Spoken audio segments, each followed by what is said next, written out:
Penting nggak sih? Atau nggak apa-apa nggak sih gitu ya, kalau kita ngomongin seorang ibu yang masih ada suaminya gitu, ini mencoba belajar untuk menjadi ibu atau sosok istri yang mandiri gitu, meskipun masih ada sosok ayah atau suami di sampingnya gitu.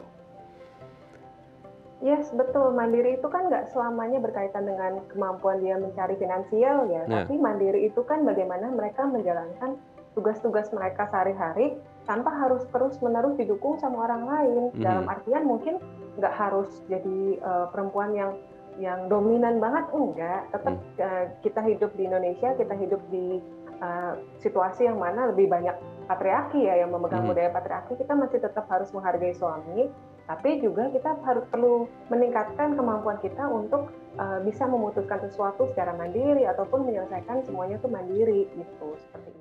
Berkaitan juga dengan, nah ini kan sosok ibu, sosok ayah udah harus diperankan. Nah sekali lagi, ibu juga kan selain jadi Menteri Keuangan, Menteri Kesehatan juga Menteri Pendidikan ya. Semuanya bisa jadi menteri gitu. Nah cara mendidik yang benar anak-anak, terutama ketika anak-anaknya masih kecil dan menanyakan keberadaan ayah mereka, ini gimana cara komunikasinya supaya tidak menyakiti hati anak, tidak menyakiti hati si ibunya sendiri, dan suasana tetap kondusif dan tetap harmonis, tetap bahagia gitu, nggak sama-sama akhirnya saling ngedrop malahan gitu. Oke, jadi memang di saat-saat seperti itu kita harus mengatakan dengan jujur gitu. Anda Mhm, semua perlu, mama-mama perlu mengatakan sejujur-jujurnya, tapi dengan bahasa yang masih bisa dimengerti anak. mhm, Pilihan kalimatnya seperti papa masih sayang sama kamu dan papa tetap sayang kamu sampai kapanpun, walaupun papa mama sudah tidak satu rumah lagi gitu.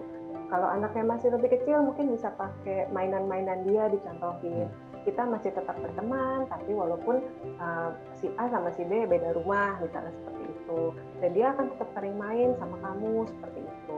Cuma kalau misalnya berkaitan dengan kematian, ada baiknya kita memanfaatkan uh, informasi-informasi atau pelajaran yang berkaitan sama agama kita, kayak misalnya dia sudah kita mungkin bisa mengajarkan bahwa dia sudah disediakan rumah baru di sana dan dia sekarang udah nggak sakit lagi. Dan selain itu juga kita bisa ajak anak kita untuk cerita-cerita nih tentang pengalaman-pengalaman positif yang kita alami sama almarhum misalnya mmm, seperti itu. Intinya adalah mengajarkan tentang takdir gitu. Jadi gunakan kesempatan ini untuk mengajarkan anak-anak tentang takdir dan tentang hal-hal yang memang nggak bisa dihindari dan nggak bisa diubah gitu. Salah satunya adalah kematian dan mungkin kepergian ayahnya, misalnya seperti mmm, itu.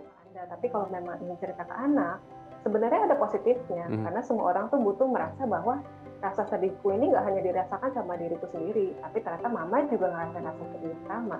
Banyak orang tua ingin terus terlihat kuat sampai nggak mau cerita ke anak-anaknya, di saat si anak pun ngerasa yang sama. mmm, Wah, kok aku sedih sendiri, mamaku nggak apa-apa gitu. Apakah aku memang berlebihan? Nah, di situ kan kita nggak mau ya sampai terjadi seperti itu. mhm. Jadi sedikit sharing itu baik, tapi kalau berlebihan itu udah nggak sehat. Nah, Gitu. ada porsinya pasnya sesuainya seperti apa gitu ya. Nah, yang menjadi pertanyaan juga gini, Mbak Alexa, di luar sana kan banyak single mother gitu ya.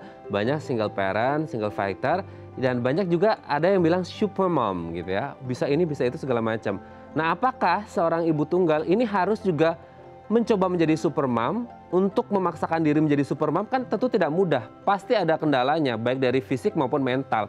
Apa yang harus dilakukan? Apakah aku juga harus ikutan jadi super mom dong atau ya udah sesuai dengan kapasitas kita aja gitu? Oke, saya percaya semua mama itu super mom. Mhm, Jadi mau dia ibu tunggal ataupun ibu yang masih punya suami, itu pun semuanya super mom. mhm, Jadi mama aja udah luar biasa, apalagi jadi ibu tunggal, gitu kan. Cuma kita perlu ingat bahwa apapun yang kita lakukan, mama anak-anak itu nggak butuh mama yang perfect. Anak-anak cuma butuh mama yang happy dan sayang. seperti apa. Terima kasih Mbak Alexandra Gabriela MPS Psikolog CHT CSE dari Smart Mind Center Consulting. Sekali lagi selamat Hari Ibu, semoga seluruh ibu berbahagia dan sehat selalu.